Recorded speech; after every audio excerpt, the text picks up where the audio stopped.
Biden's border invasion has begun. Phase 2. What is Phase 2? Well, let's listen to an integration specialist from the Catholic Charities explain how Phase 2 has just begun. Listen. I'm Claire Roining, the Refugee Integration Specialist at Catholic Charities Milwaukee. Welcome Corps is a private refugee resettlement sponsorship program that allows private sponsors who are U.S. citizens or green card holders to help refugees who are in other countries to enter the United States through the U.S. Refugee Admissions Program. Now that the program has reached Phase 2, we may begin working on our applications to sponsor our friends and family. So what in the world is going on here? And what is the Catholic Charities? How are they integrating and bringing in illegal aliens into the United States with the backing of the Biden administration? What is actually happening here right under our noses? Let's bring in J.J. Carroll. He's the author of Invaded, of course, veteran of the Customs and Border Patrol for many, many years as a supervisor, has written an amazing book on this. And I have to say, JJ, when you sent me this information, I was just blown away. And I think Americans have no idea what's happening. So first of all, let's start at the start of this. What is Phase 2 of this entire border invasion process? Okay, first off, thanks for having me back on. And Phase 2, I witnessed this throughout my career, not to the level that it's happening now. I could never imagine what they're doing, but I watched this phase system come through. Phase 1, flood the system with millions of illegal aliens. Throughout my career, I saw this happening. Phase 2 is allowing permanent resident aliens called lappers or people with green cards and United States citizens to sponsor illegal immigrants from foreign nations into America. But the arrogance of this administration working through the NGOs have spilled the beans, if you will. Nobody knows there's phases unless you were inside the belly of the beast and watched it through your career. Phase 1, millions of people coming into America illegally. Phase 1 doesn't end, mind you. It just continues on. But Phase 2 is bringing more foreign nationals into America under the guise of being sponsored. And to understand what sponsorship is, if I'm a U.S. citizen or a green card holder, I'm allowed to sponsor my family members to come into America, which is great. If I'm married to someone, say from the Philippines, and I want to bring them in legally, there's a process for that. Or I'm a lapper and I want to do that. I have no problem with that. However, what the Biden administration has done through Mayorkas and the U.S. Citizenship and Immigration Service, USCIS, has done is they've labeled all of the millions of people that have been paroled in as legal residents, lawfully permanent residents. So now they bestowed that title, which is they're illegal aliens. You can call them parole, asylum, whatever. When these individuals come in, Clayton, they get about 60 to 90 days to see an immigration inspector or immigration judge. They can't see an immigration judge in New York City to 2032. California is 2027 and beyond. They're never going to see an immigration judge, so they go out of status and thus become illegal aliens.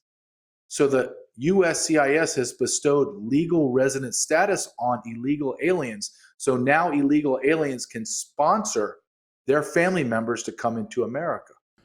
Did you play Sonic the Hedgehog?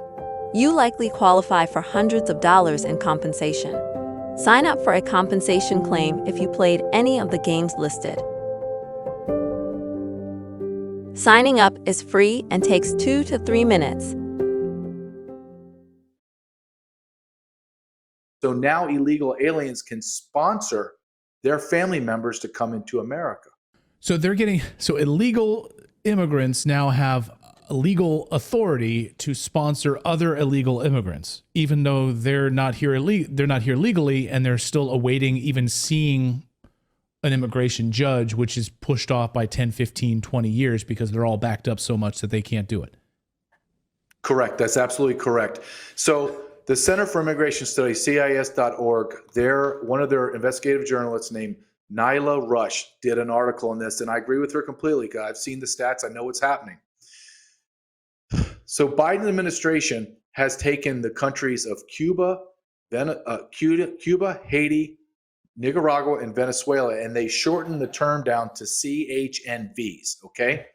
They are now saying that those individuals from those countries that have been paroled into America are now legal residents and can bring all their family members in, just from those nations. However, there's a cutout that says those illegal aliens from those CHNVs can sponsor people or family members despite them being from other nations. Meaning, if I'm from Venezuela, but my family members from Iran, I can bring that person in from Iran. I'm not subject to that.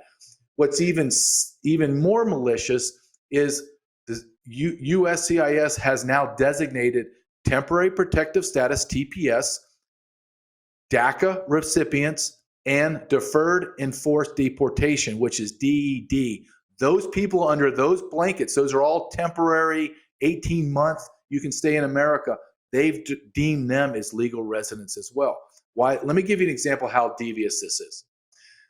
2 weeks ago, President Biden did an executive order and gave deferred enforced deportation coverage to 6,000 Palestinian illegal aliens. 6,000 illegal aliens from Palestine here in America now are forbidden from being deported. They cannot be through deportations.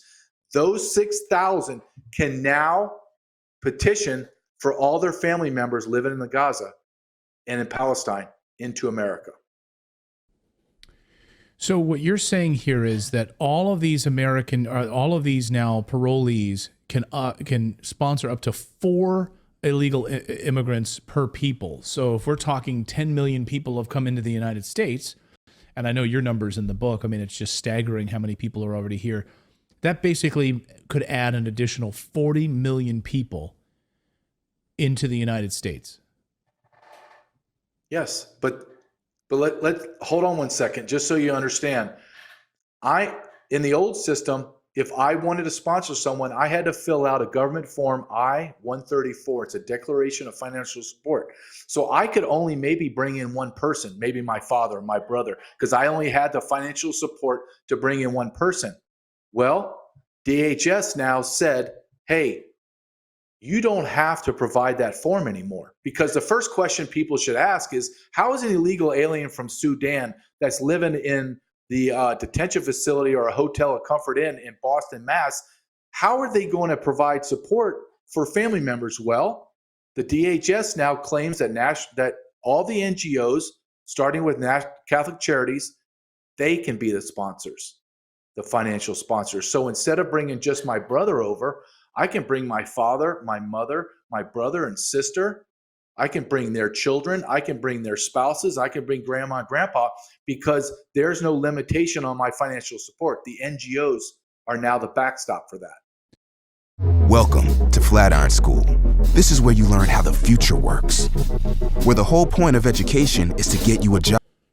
Catholic Charities they are not affiliated, they say, with Catholic Church, but I'm a Catholic and I'm very aware Catholic Charities is tied at the hip with the Catholic Church.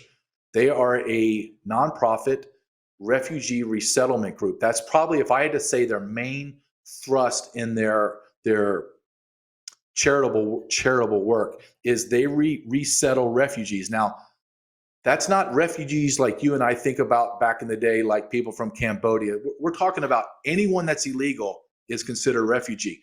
Let me explain how much money. Since 15 years prior to Biden taking office, Catholic Charities have received $3.5 billion from the U.S. government. $3.5 billion. Estimates now say by the time Joe Biden took office to now, that they've received another $3 billion. So we're encroaching on $7 billion. So when I tell you that the NGOs, be it United Way, Jewish Family Service, Lutheran Family Services, and all the hundreds of mom and pops, like literally mom and pops, we're paying taxpayer money to the NGOs. The NGOs are now using that money to bring illegal aliens into our country that are sponsored by them. You need to understand. Well, I'd like you to understand. I worked 24 years in the Border Patrol. I have Social Security. You're a working man. You're pouring into Social Security. You got truckers, 30 years, construction workers, nurses, stockbrokers, whatever. When I bring in my illegal alien grandma that's never worked a day in her life, do you know that she gets the maximum Social Security benefit payout? What? So she'll get more money than me? Yes, What? absolutely. So when we're doing COLA, cost of living increases for our grandmas and grandpas that are living paycheck to paycheck, and we're giving them a COLA increase of 1.5% or 0%, the illegal alien grandma from Sudan and Mexico, wherever on the planet Earth, she gets more money than the person that's worked their whole life. I mean, this is infuriating. I mean, is she given a Social Security number? How is this possible? Yes, they all get Social Security numbers because once they come in, they become legal residents. They will get a Social Security number. They can work. And you say, well, I want them to work. Well, yeah, I want them to work too. But let's take an example from the little town in Iowa 2 weeks ago that has 8,000 residents. 1,200 of those residents work at Tyson's meatpacking plant. They got fired, and Tyson meatpacking plant replaced all 1,200 with refugees. But you go back to the phases, just so we're clear. Once phase 2 gets fully implemented, so you have phase 1 and phase 2, those phases are never going to stop. They're going to continue. Phase 3, and you're going to start to hear it real soon, is the drumbeat, coordinated drumbeat between Republicans, Democrats, and the media. The system is broken. The system is broken. We need amnesty. The 4th phase is amnesty. And it's not, do we have amnesty? It's how many tens of millions do we give amnesty to? Then it's over. Then it's over. Because they can say, we just don't have the agents. We don't have the ICE agents. We don't have the people to go out and arrest all of these individuals and deport them anymore.